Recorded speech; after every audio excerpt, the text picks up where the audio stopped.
এই যে জমিটা আমরা কিনছি এবং ঝুঁকি আমার মাথায়, জমিটার শিরোভাগ টাকা বায়নাও করেছি, এতদিন লেখা হয়ে যাওয়ার কথা, আমাদেরই কাজের চাপে আমরা সিস্টেমটাকে শেষ করতে পারিনি বলে লেখা হয়নি। তবে আপনারা জানেন বৈকানা মাদ্রাসার আহামরি দান ছিল না, বরং আব্বার অক্লান্ত মেহনতে যতটুকু হতো মাদ্রাসাটা বিনা ঋণে চলে যেত। এক্সট্রা কিছু ডিপোজিট কিছু থাকতো না খুব বেশি। যাই হোক, তারপরেও অত্যন্ত মিতব্যয়ী ছিলেন তো উনি। একদিন বলেছিলেন যে আমি জীবনে এর পিছনে যা সময় দিয়েছি, দেশে এই কমিশন নেনে যারা কালেকশন করে, তো আমি যদি কমিশন নিতাম এর অর্ধেক কাজও হতো না, এর অর্ধেক কাজও হতো না। কথাটা অতি ধ্রুব সত্য। কমিশন বলতে কালেক্টররা 100 টাকা কালেকশন করবে, কোন মাদ্রাসার সিস্টেম শতকরা 40 টাকা ওরা নিয়ে নেবে, শতকরা 50 টাকা ওরা নিয়ে নেবে, 60 টাকা ওরা নিয়ে নেবে। কোথাও সিস্টেম আছে বিল বিক্রি করে দিল মাদ্রাসা 300 টাকায় বিক্রি, 30,000 তুললু, 27,700 টাকা, 29,700 টাকা ও মাদ্রাসা 300 টাকা। এই সিস্টেমে দেশে কালেকশন চলছে। ব্যতিক্রম শুধু অল ইন্ডিয়া সুন্নাতুল জামাতের পরিচালিত হাফিজি খানা, ছেলেদের মাদ্রাসা, মেয়েদের মাদ্রাসা, এটাই জি। আর এই ব্যতিক্রম ধর্মী এই বিষয়টার সূচনাই আমার আব্বার দ্বারা। উইদাউট এনি কমিশন, কালেক্টরও কেউ ছিল না, নিজে কালেকশন করতো। 10 পয়সা কালেকশন নেওয়া তো দূরের কথা, ওই কে একজন বলছিল না, জীবনে 2 টাকা এক পকেটে থাকতো না, নিজের টাকা এক পকেটে আর মাদ্রাসার টাকা আর এক পকেটে, ওটাই ছিল লোকের নিয়ম। তো যাই হোক, তো যেটুকু আব্বার নিজের মেহনতে উঠে এসছে তাতে মাদ্রাসা আলহামদুলিল্লাহ বিনা ঋণে চলে গেছে। ডিপোজিট খুব বেশি ছিল না। এরপরেও মিতব্যয়ী হওয়ার জন্য, মানে প্রয়োজন অতিরিক্ত খরচ না করার জন্য তিনি কিছু পয়সা রেখে গেছেন। সেটা আমি তার ইন্তেকালের আগেও তার কাছ থেকে জেনেছি যে অমুক জায়গায় এই টাকাটা আছে, ওটা মাদ্রাসার, অমুকের কাছে এই পয়সাটা আছে, এটা মাদ্রাসার। কতগুলো পয়সা মাশাআল্লাহ, তারা সব আমাদের আন্ডারটেকিংয়ে পয়সাগুলো সব আমার হাতে চলে এসেছে।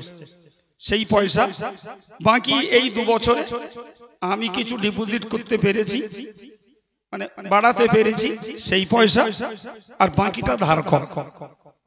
সেই ধারের ভিত্তিতেই এই জমিটা নেওয়ার কল্পনা।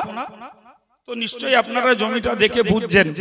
আচ্ছা বলেন তো, এরকম একটা জমির সুযোগ, সে ব্যক্তিগত কারুর হোক আর একটা দ্বীনি প্রতিষ্ঠানের যোগ হোক, এই সুযোগটাকে হাতছাড়া করা বুদ্ধিমানের কাজ? আপনাদের জায়গাটা দেখে কি মনে হচ্ছে? দরকার আছে না নাই? জি। তো সেই ঝুঁকি নিয়ে চলছি। দোয়া করেন, আগামী 1 সপ্তাহের মধ্যে ইনশাল্লাহ জমিটা লেখা হয়ে যাবে। তবে কত টাকা ঋণ হবে সেটা এখন বলতে পারছি না, লেখা ইনশাল্লাহ হয়ে যাবে।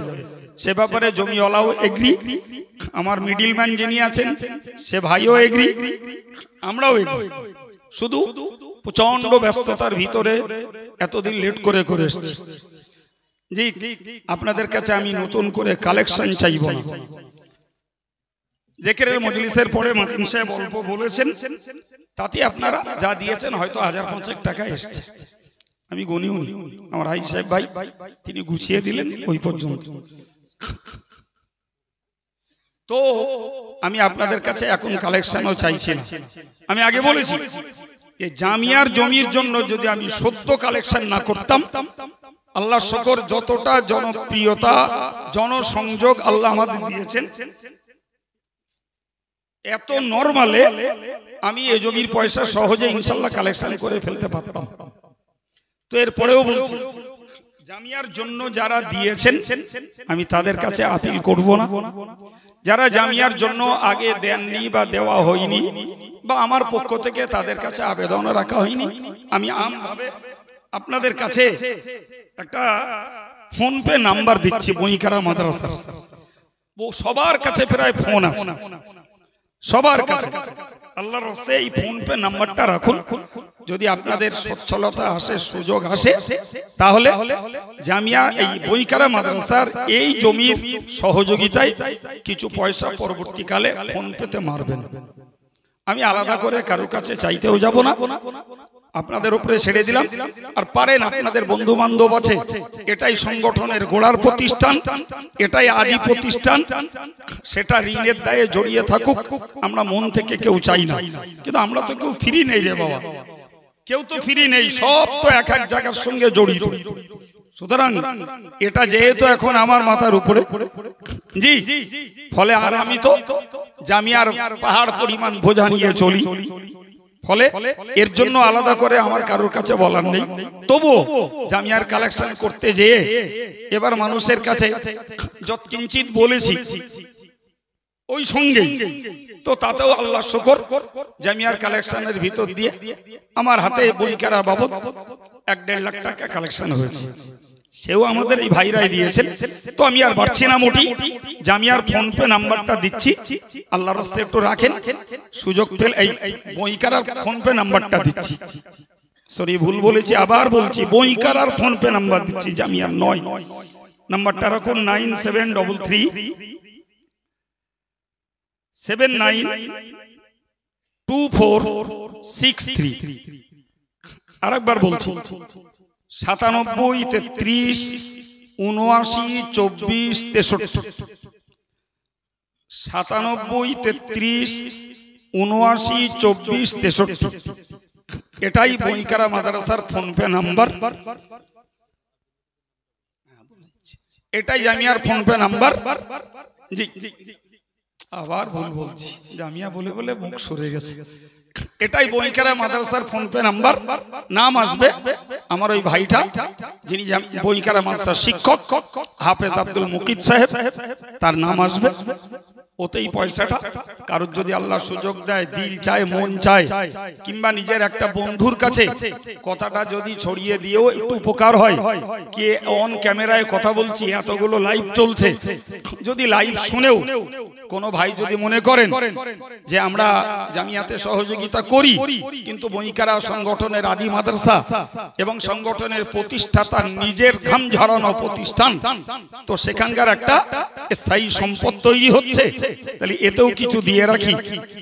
জি, সত্যিকারের কথা বলতে কি, আমি জমি কেনার জন্য অটোমেটিক্যালি ঋণ করে গুছিয়ে বসে আছি, পরিষ্কার বলে দিচ্ছি, ঋণ করে বসে আছে। জি, যার জন্যই বলেছি 1 সপ্তাহের মধ্যে ইনশাআল্লাহ জমি লেখা হয়ে যাবে, কিন্তু সেটা ঋণ।